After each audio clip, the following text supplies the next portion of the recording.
My name is Ondrej Ditrych. I'm director of the Institute of International Relations in Prague.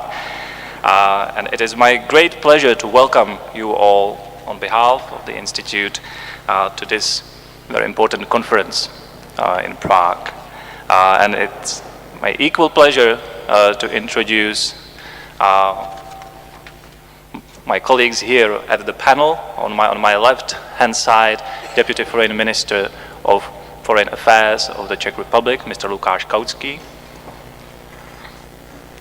On my further left-hand side, Mr. Faisal bin Muaammar, Secretary General of the King Abdullah bin Abdulaziz International Center for Interreligious and Intercultural Dialogue in Austria. Then again to my left, Mr. Mohammed Said Al-Mamari, Advisor of the Minister's Office, Ministry of Endowments and Religious Affairs of the Arab Emirates. And then on my right-hand side, Mr. Isharar Hussain, Ambassador Extraordinary and Plenipotentiary of Pakistan. And without further ado, I would like to invite Deputy Foreign Minister to give his introductory remarks. Thank you.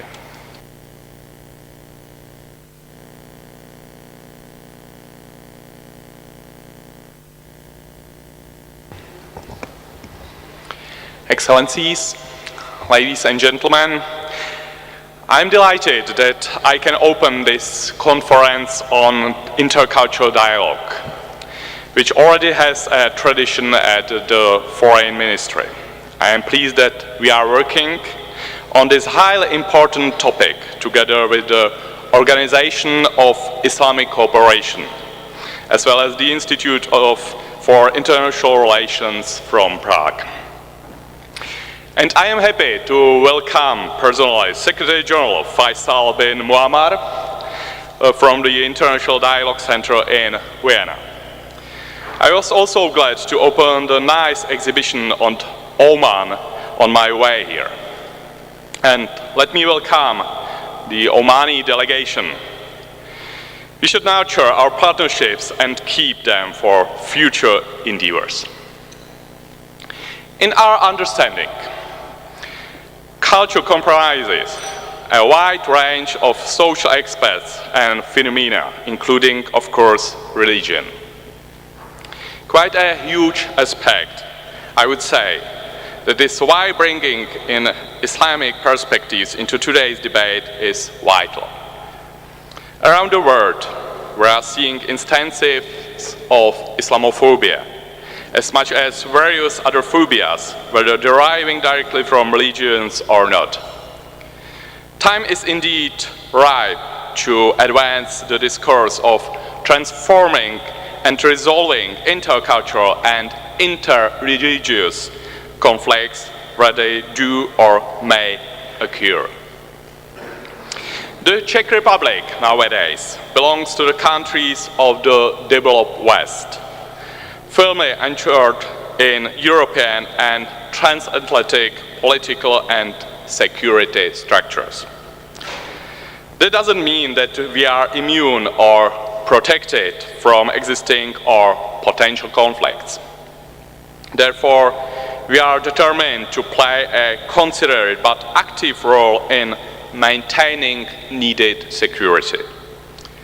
I understand that in a broad sense, ranging from defense, where we work on projects and field missions as part of both NATO and European Union, to mediation, which can be vital in achieving that conflicts don't escalate and eventually move to solutions, to development policies which help prevent conflicts and discontent at the source, and to dialogue, which aims to remove misunderstandings, thus much reducing any conflict potential. Today's conference includes a number of speakers and participants from Muslim countries. For many of them, Islam is a major part of their identity and culture. So let me say straight, it's crystal clear that Islam or any other religion do not per se lead to conflicts or security threats. Extremism and violence always boil down to individual people or groups who build their ideologies on misguided or deliberately skewed interpretations of religion. And states, in Europe as well as in the Muslim world, have a tough job, dealing with such internal threats and challenges effectively while maintaining democratic and human rights standards. This of course includes freedom of religion, which has a flip side. Freedom from religion. Individuals must have full rights and conditions to exercise their religion privately. There might be bigger challenges when it comes to the public space. The right choices are not always easy, and states bear the burden when setting the rules. Therefore, our ministry will never see Muslim countries a priori as a threat or as enemies, rather as partners for frank dialogue and concrete cooperation where possible. One cannot forget, too, that culture and religion have impacts on more classical conflicts, by which I mean between states. Examples are not few, and several significant ones plague the region that we call the Middle East. The Israeli-Palestinian relationship springs to mind. I will not surprise you when I say that I will always be an advocate of equitable solutions in accordance with the common approach of the European Union based on international law in general and UN Security Council resolutions in particular. But there are more problems than that. I believe I can say that the Muslim world has not been immune from a certain intracultural conflict either. If that grows big, it can make a bad impact on others too. Migration, for example, is one of the consequences felt by Europe most directly. I would plead with conflict parties for approaches that take a sober and comprehensive look, appreciating what binds the parties together as much as what divides them. International mediators can offer assistance in some cases, but for that to be effective, some clear prerequisites are necessary. Sometimes, too, culture and religion are not at the core of conflict, but they get deliberately and cynically abused by those in power or various spoilers. Why? To highlight differences and fuel tensions and violence, rather than identify commonalities and seek a resolution and peace. In such cases, I believe, civil societies on all sides have a great role to play. They should speak out in the name of their constituencies, real people who are really hurt and who, I think, with normally always prefer peace and prosperity to conflict and suffering. And make no mistake, I know well that civil societies are not a luxury of the West, but they genuinely exist nearly everywhere in the world, albeit perhaps less visibly. Ladies and gentlemen, let me conclude by saying that we are over with zero-sum games where conflicts can only be resolved for partial benefit and partial detriment.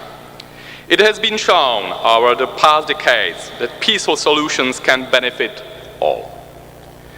This will be the case if they respect human rights, civil liberties, basic democratic principles, international law, well-conceived notions of justice, but also if they give economic and employment opportunities and provide good education and essential social securities. In other words, if they offer the possibility to have a prosperous and dignified life. And this brings me to my final message. Let us not forget that people and their lives should always be in center stage. I think nowadays we are nearly there. So we must finish that journey and avoid that at all costs we are drawn back to the ages of power plays and zero-sum games. Thank you very much for coming and for your attention.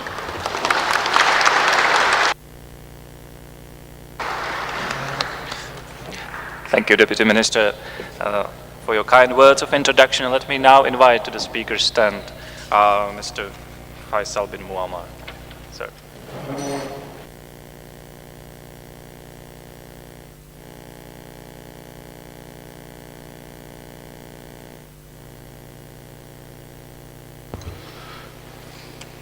Assalamu alaikum wa rahmatullahi wa barakatuh. Peace be upon all of you. Your Excellency, Mr. Kaucky, Excellencies, ladies and gentlemen, I am delighted to address you today. I would like to extend my thanks to the Ministry of Foreign Affairs of the Czech Republic for hosting us and organizing this important conference with the Institute of the International Relations and the ambassadors from Islamic nations, OIC. And a special thanks to my brother, the ambassador of Pakistan. And special greeting to our friend from Oman, Mr. Mohammed Al-Muammari. By the way, I am Ibn Muammar and he is Al-Muammari. Nowadays, sadly, many groups in our societies are spreading hate and would like to divide us into categories such as good and bad, us and the other. In this dangerous context, raising awareness about our communalities with the other, about the value that diversity brings to our society, and about the importance of reaching out to the other is more than important than ever. Reaching out to the other is, in other words, building bridges. And this is precisely what the organization I represent, the Kayid International Dialogue Center, has been mandated to do.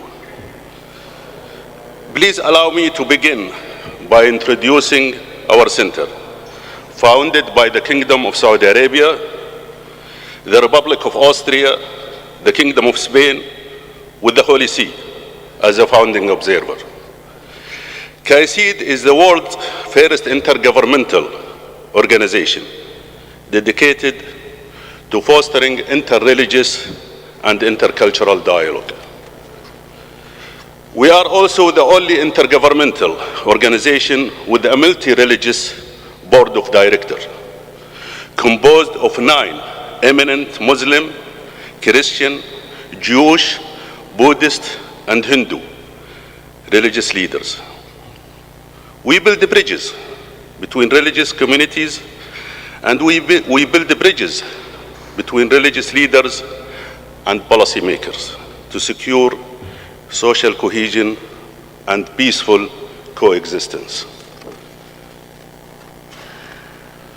We work in places which are witnessing conflict through the manipulation of religion. The Central African Republic, Nigeria, Myanmar, the Arab world, but through capacity building and the establishment of platforms, we are also working on prevention. Our peace building work is directed to achieving positive peace, one in which, after a conflict, we have a peaceful, active, positive relationships among the parties, as opposed to a negative peace, which is simply the absence of war, where opposing groups may not even talk to each other.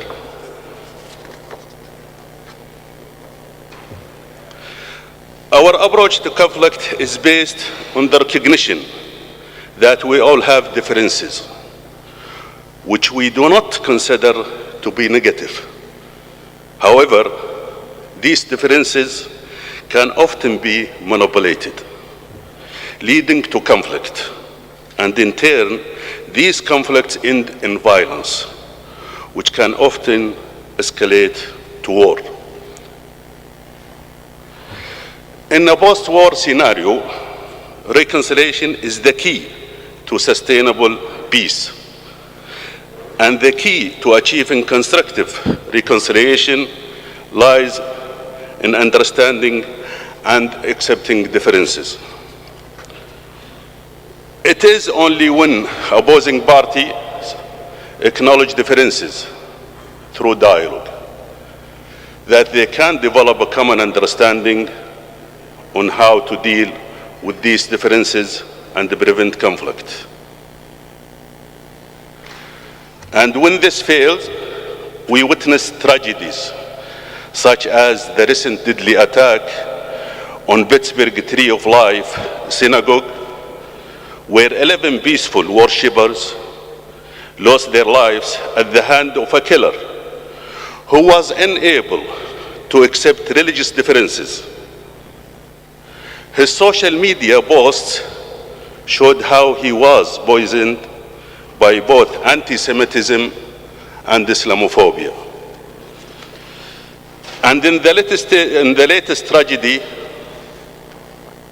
7 Coptic Christians were brutally murdered in Egypt at the hands of criminals. In both cases, the attackers demonstrated a total loathing for any form of coexistence between followers of different religions, religious beliefs, and traditions. The Pittsburgh attackers is an example of one of the findings of a research study published by the BU Center earlier this year. The study conducted in Europe showed that attitude towards Jews and Muslims are highly correlated with each other. People who express negative opinions about Muslims are more likely to express negative views of Jews. The study indicates that 6 out of 10 people know not too much or nothing at all about the Muslims and the Jewish religions.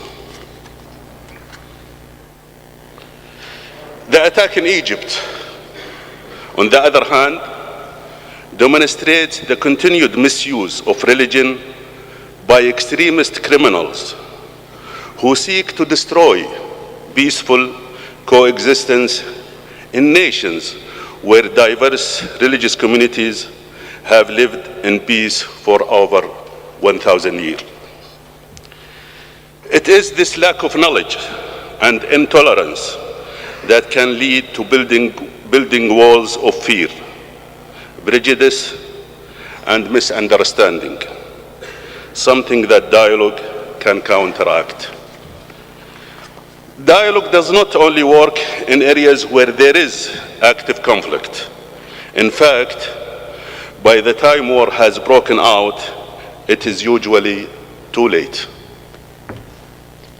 Dialogue is best used in times of peace to prevent the circumstances that lead to violence. Today we are also witnessing a new worrying trend, which is the increase in political extremism. This, I believe, is as much of a threat and as dangerous as religiously motivated extremism. Now allow me to give you an example of our work in Europe. In Europe, Jewish and Muslim communities are facing growing common challenges, such as hate crimes and policies that restrict religious practice. With Kayid support, the European Muslim Jewish Leadership Council was recently established. Religious leaders from both communities from 18 European countries are working together on the common issues and towards common citizenship.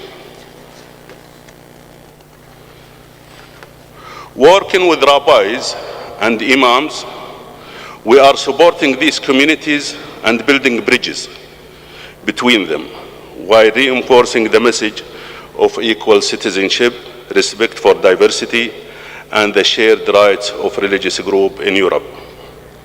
I would like to refer to one more outcome of the Pew Research Center's study. It found that attitudes on nationalism, immigrations, and religious minorities are closely associated one another. Therefore, in addition to working with established religious minorities, we believe there is a need to work on integration. As a response, we have developed our program for the social inclusion of people seeking refuge in Europe.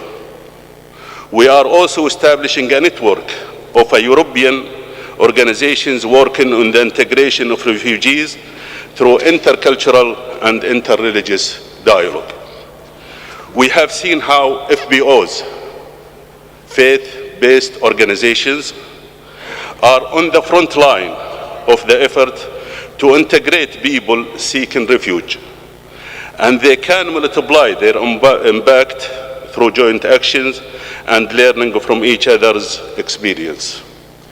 Ladies and gentlemen, by reaching to the other through dialogue, whether from a different country, religious community, or ethnic group, we cannot only overcome intercultural conflict, but we can also prevent them.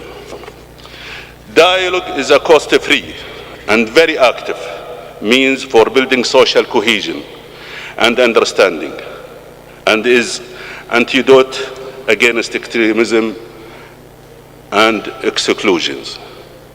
At a time like this, dialogue is more important than ever.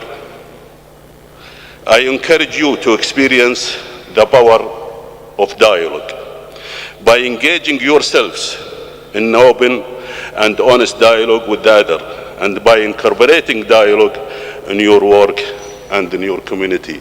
Thank you very much.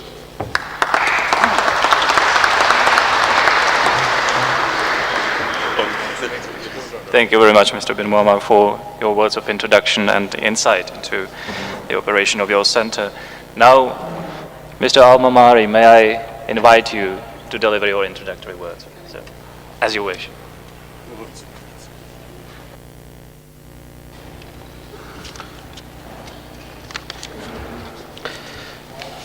Assalamu alaikum wa rahmatullah. Your Excellencies, distinguished guests, ladies and gentlemen, Assalamu alaikum wa rahmatullah wa barakatuh. It is my honor to be here in the Ministry of Foreign Affairs in Prague, Czech Republic, to deliver my speech on Oman's roots of peaceful coexistence. I would like, first of all, to express my deep thanks and gratitude for this invitation and to the support shown for our initiative and the exhibition, which is a few minutes ago was launched downstairs in this historic place. This gathering today represents the example of mutual understanding and tolerance due to the diversity of the people who are here. Being open to new experiences, ideas, knowledge is essential in creating a common ground with others. A person might fully disagree, challenge, and even contradict with anyone on any issue, from religion to politics, from food to sport, while at the same time respecting those with different opinions and treating them justly. In the coming minutes, allow me in my speech to give you all an overall introduction about Oman in terms of its values and traditions. Ladies and gentlemen, distinguished guests, in this one world, one where human beings of different backgrounds, ethnicity, cultures, and religions are living together, where the societies has become multicultural and full of diversity, establishing harmony has become very crucial, and fostering peaceful coexistence has become vital. Without peaceful coexistence, the lasting peace of nations cannot be preserved, and a common ground between people cannot be established. The lack of coexistence leads the way to violence, and it destroys, as a result, the peace and stability of mankind. When people or even nations fail in their dialogue, they become intolerant, and then they use force and aggression to support their opinion. Ladies and gentlemen, the Middle East is faced with many challenges: political, economic, diplomatic, social, and religion. These challenges must not cause us to react with anger, but with ambition. This region has exported one of the great world religions, which to this day has shaped the values, choices, and habits of millions of people. This region should now construct and promulgate a global paradigm for peace. Oman is one of an ideal candidate to guide this agenda as a consequence to its confirmed reputation as an advocate for mutual respect. It is strategically well placed to spearhead a new international drive for religious understanding. Geographically, Oman's near neighbors includes both Sunni and Shia heartland. It is short path to the world's largest democracy and has historical trading routes which link up to the world's most populous countries. For thousands of years, Omanis have traded in peace with other cultures. Politically, Oman has open and trusted relationships with all countries, including those further afield in the Far East, Africa, North America, and Europe. This makes Oman one of the messenger of the message calling for mutual understanding. Miringida wrote, Oman has managed to stay out of disputes, maintaining good relationships with Western allies and other Middle Eastern countries, including Iran, and it has managed to fend off the threats of ISIS and other extremist groups. In 2015, the International Center for the Study of Radicalization and Political Violence at London's King's College found that not a single Omani has joined the more than 20,000 foreign fighters battling alongside ISIS. He added, the country's efforts at staying out of the region's wars have paid off. In November, the Sydney-based Institute for Economics and Peace released its annual Global Terrorism Index, which assesses the impact of terrorism on 163 countries on a scale from 0 to 10. Just 34 countries scored 0. Oman was the only country in the Middle East among the grouping. End of quotation. Ladies and gentlemen, as a seafaring nation, Oman has engaged for centuries in intercultural exchange with people around Indian Ocean, reaching as far as China. Freedom of religion is guaranteed in Oman, where there has historically been mutual acceptance, understanding, and peaceful coexistence among its diverse religious communities. Throughout history, members of other faiths were found in Oman: Christians, Jews, Hindus, Sikhs, and others. Upon the principles of religious tolerance, their presence was accepted in the past centuries, and they were not discriminated against due to their religious affiliation. Oman's 5,000-year-old history of trade has also left its imprint throughout the land, where there developed a unique climate of openness and tolerance. As noted in this quote from the Englishman John Ovington, chaplain to King James II, on his visit to Muscat, 1633. He said, "These Arabians are very courteous and extremely civil to all strangers. They offer neither violence or affront to any, and though they are very tenacious of their own principles and admirers of their religion, yet do they never impose it upon any. A man may travel hundreds of miles in this country and never meet with any abusive language or any behavior that looks rude." End of quotation. Minorities which were persecuted elsewhere found respite and a home in Oman, where they were amicably integrated into society. Carsten Niebuhr, a German traveler, visited Muscat on January 3rd, 1765. He reported, "Banyans from India are settled in great numbers in the commercial city." He means Muscat. "At Mocha, they suffer many mortifications, but in Muscat, the tolerant sect of Bayazi, they are permitted to observe the laws and cultivate worship of their own religion without disturbance." End of quotation. The American businessman and diplomat Edmund Robert visited Sayyid Sa'id bin Sultan, the Emperor of Oman, in 1833 and reported about the ruler of Oman. He said, "All religions within the Sultan's dominions are not merely tolerated, but they are protected by His Highness. And there is no obstacle whatever to prevent the Christians, the Jew, or the Gentile from preaching their peculiar doctrine or erecting temples." End of quotations.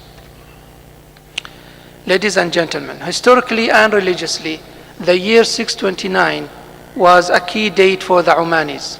That was the year that the two kings of Oman, Abd and Jafar, sons of Zulanda, received a message from the Prophet Muhammad, peace be upon him, asking them to convert to his new religion. Delegations between the kings and the Prophet were exchanged and to study and consider this proposal. Abd and Jafar, the kings of Oman, became convinced and converted freely, and it followed that Islam was accepted peacefully in Oman. Ever since, the Omanis have been seeking cooperation with others and avoiding violence based on religious differences. Over the centuries, various ethnic groups, which were under pressure in other regions of the world, found a new home in Oman, where they were accepted and nowadays are regular citizens of the nation. The philosophy of Islam is based on principles of religious tolerance and the avoidance of conflict and violence. Other religious views or models of interpretation must be respected. Prayers in the mosque throughout the country are conducted with Sunnis and Shi'is side by side with Ibadis. Sunnis and Shi'is has always lived in harmony and accord with the Ibadis, who are always been and continue to be the majority of Oman. The communal prayer to God knows no theological dispute. Everyone must answer for himself before God.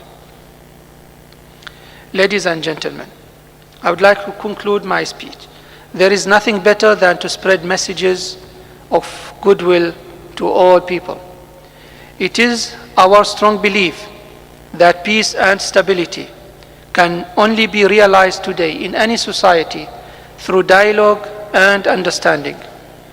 And we sincerely believe that by working together, we can achieve the goals of religious acceptance and peaceful coexistence. The Sultanate of Oman has been sharing its peaceful philosophy at home and abroad for centuries. Oman's Ministry of Endowments and Religious Affairs has been promoting dialogue among nations for decades to foster mutual understanding and peaceful coexistence on a global scale. Among these initiatives, the Sultanate launched the exhibition Tolerance, Understanding, Coexistence, Oman's Message of Islam in 2010 as one part of its comprehensive approach promoting these values.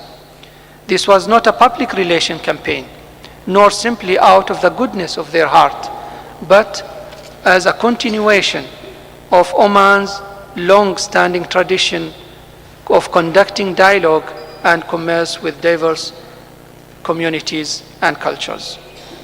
This exhibition has appeared in more than 117 cities in more than 36 countries since its starting in 2010. During the last 7 years, an international team has built a unique worldwide network reaching almost all levels of society in more than 30 countries. The 24 panels in the exhibition present aspects of modern Arab country and offers the visitors insights into the practice of Islam in a daily life, an examination of contemporary Omani society and the role of women in society. The roots of coexistence in Oman are, in my opinion, of the long traditions of openness on culture, a moderate understanding of the religion, political effectiveness on handling all what related to terrorism and sectarian intolerance, effective laws which protect religious freedom, and the Omanis are focusing on building the nation while keeping away from destructive and conflict. Thank you very much.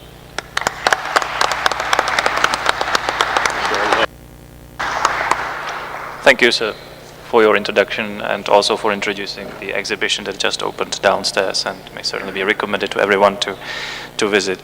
Now, Ambassador Hussain, will you please weigh in?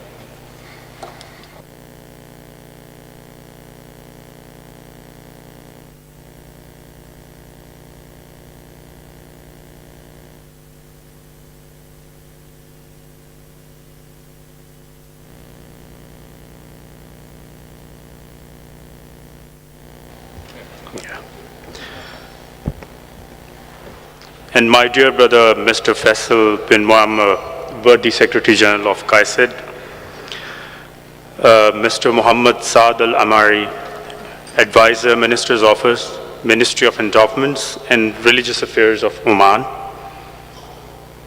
Director General, Institute of International Relations, Excellencies, the Ambassadors of OIC Group, Excellencies, colleagues, ladies and gentlemen. It is my proud privilege to welcome all distinguished guests on behalf of OICP, that stands for the Organization of Islamic Cooperation, Prague Ambassadors, on this very important conference called Reaching Out to the Other, Overcoming Intercultural Conflicts. It would not have been possible without the patronage of the esteemed Ministry of Foreign Affairs. I personally, and on behalf of the OICP group, is grateful and deeply appreciate the keen interest and the ownership expressed by the ministry to overcome this cultural conflict. Ladies and gentlemen, intercultural dialogue is a bridge which comprises of an open and respectful exchange between groups and organizations with diverse backgrounds or worldviews. It aims at developing a deeper understanding of different perspectives and practices to increase participation or the freedom to make choices, to ensure equality, and to enhance creative processes. It promotes a multi-directional communication process. It is an effort to address unequal power relations between those belonging to majority-minority groups. The aim of an intercultural exchange is transformative of all those participating and can result in the creation of new or hybrid cultural expressions, forms, new image constructions, and changed behavior patterns. This action is part of a global framework of an alliance of civilizations launched by United Nations. More specifically, within the larger framework of intercultural dialogue, which also encompasses interreligious dialogue, special focus is placed on a series of good practices to encourage cultural pluralism at the local, regional, and national level, as well as regional and sub-regional initiatives aimed at discouraging all expressions of extremism and fanaticism and highlighting values and principles that bring people together. I strongly urge followers of world religions to work hand in hand for global peace and security to overcome this cultural conflict.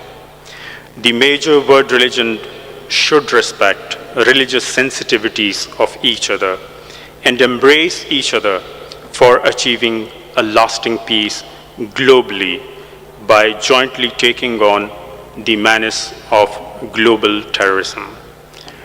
Excellencies, ladies and gentlemen, Pakistan, my country, has created a national commission for its minorities comprising representatives of all religions to work for peace and harmony in the country. And the recent acquittal of Asia Bibi is the overt expression of that the minorities in Pakistan enjoy the same civic liberties and the power to profess their religions. The world governments should also make laws to stop desecrating of religious personalities and their holy books. Ladies and gentlemen, the cause of Palestine, Kashmir, and other similar conflicts are close to our hearts. They need unabated attention of the world to put an end to inhuman atrocities being committed there. People of Palestine and Kashmir are fighting for their inherent fundamental right, and we need to support them morally, politically, and diplomatically for early resolution of these conflicts. I fondly remember the statement of the Belgian ambassador, Peter Clark, accredited to Islamabad, quote, that interfaith harmony was a difficult subject, and atrocities are committed globally against followers of other religions, which makes them feel unsafe. People are frustrated and want to solve such issues by reaching out. Leif Hartland, the Norway's ambassador of love, gave a very beautiful statement. He said, "Though I do not know the language people speak here, I can speak that the language of love is understood by all and sundry." Hartland said that fear and hatred could be overcome through love. If you want to see the language of love, then respect each other. And then there's a leader, Allama Zubair Ahmed, who belongs to Jamaat-e-Ahle Hadith of Pakistan, said that it was the duty of every individual to look at the teachings of his own religions, which put emphasis on respect for humanity. Ladies and gentlemen, all revealed texts call for love and respect for humanity. Pope Francis and the late King Abdullah of Saudi Arabia played a great role for interfaith harmony in the world. Global Mission Awareness Chairman Marcus Vida said, "We need unity to fight the enemies of peace and humanity." Distinguished guests, ladies and gentlemen, universal peace will only come true when everyone will play its role. No religion or a way of life foments hatred. The world is in dire need of peace and security. Today, the world has turned into a global village, and we should embrace each other for global peace and interfaith harmony. With that few words, I want to once again thank the Ministry of Foreign Affairs, the former foreign ministers and the current foreign minister for taking such a keen interest and taking the ownership of this conference. Thank you very much.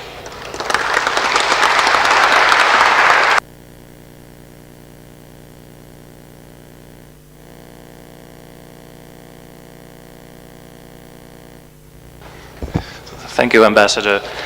Let me say a few closing words of this plenary session on behalf of the Institute of International Relations. Now, we are truly privileged to be taking part in this very important enterprise to build intercultural understanding, drawing on the history of mutual inspiration in the world that was global long before globalization, to engage in dialogue that is not debate in which one seeks to prevail, but is rather a means to push the horizons of our situated knowledge that asks openness.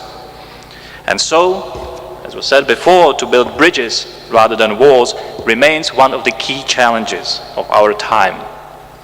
And I'm pleased indeed that the conference takes place here in Prague. The Czech Republic has a long tradition of lending a hand to those whose rights have been violated, and those who have striven to build civil societies around the world as spaces in which authentic human existence and freedom can be achieved. And it is my great hope that it shall continue to do so. To be effective in such enterprise, we must, of course, seek to constantly broaden our horizons, to listen to local voices, to comprehend local experiences, to see the world from the viewpoints of others, and to form our policies based on this practical knowledge rather than preconceived, timeless and flat abstractions and false universals. Needless to say, conflict resolution and peace building are a major subject of academic research of international relations. From empiricist studies of diplomatic practice to mathematical modeling of decisions by conflict parties and of negotiation of initially incompatible interests. As scholars, we are aware that cultures and communities have lived alongside each other and resolved their conflicts peacefully, even without, admittedly sometimes, abstract scientific reasoning for millennia. Yet we are also aware that when conflict out of misunderstanding or disparate interests emerges, and it is the tragic condition of mankind that it so happens in human society, the role of those who may contribute to its resolution or de-escalation is indispensable to avoid the worst or to restore peace. By the systematic, communal and empirical endeavor that we call science, we seek to make our contribution to that end. And so, of course, do statesmen, diplomats, NGO representatives, and those who tirelessly promote dialogue among faiths.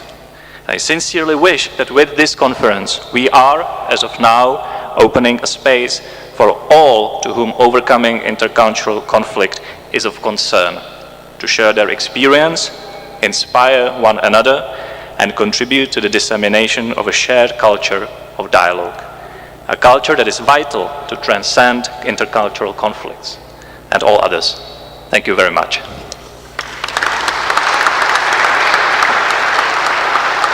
And let me again thank our speakers, Deputy Minister Kaucky, Mr. bin Muaammar, Mr. Al-Mamari, and Ambassador Hussain. Thank you again. And please, let's now have a short coffee break and then continue with our program. Thank you.